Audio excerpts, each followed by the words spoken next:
Facebook lekijali ishi nitoke. Umuthi my inbox is full of ya nianikie mwanaume alinipea mimba, hataki kushughulikia watoto, hataki kulea. Kanyari alikuwa ganalea hao single mother, ndio mara akanyaga Kanyari. Mwanaume bwege kulu nikajiuliza kumbe mtu akiolewa hata afai wewe usikibisane nayo. Kanyari angejua hangekuwa na I don't understand. Facebook is somewhere you don't understand.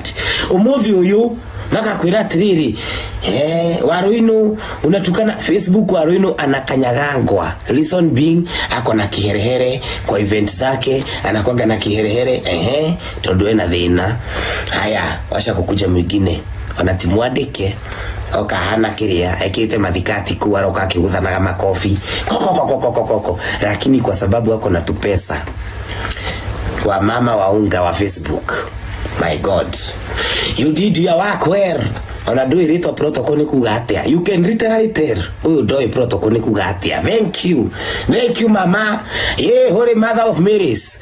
Mama na nikashanga Waruino ni muru tondu ndari besa na ni protocol. Oyo ni mwega tondu ena bia ona atandika andu makofi. Washa Waruino apatiwe kasi ya serikali. Oi ginya Sir James, my sister Waruino. Hey. Facebook kuna higa mbaya.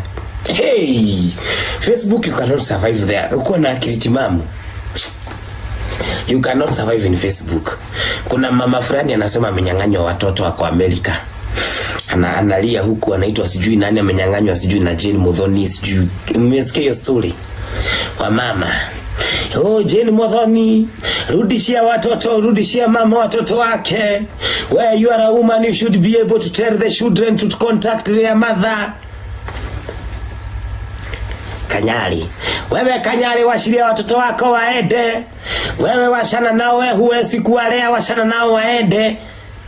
And I'm wondering, huyu mnataka waende, hule walienda wakakaa miaka 10 mnataka warudi.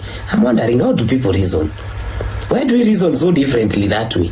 Why can't we have a journey to the wewe watoto wako walienda Amerika na watoto wakubwa washa wakae huko. Kanyari usiwachie watoto wa Kenya na Kenya, wacha waende Amerika. Ina make sense. Lakini in one hand Kanyari usikae na watoto wako washa waende Amerika, alafu in the other hand wewe Jane Muthoni wewe ni ghasia takataka, rudisha watoto wa wenyewe.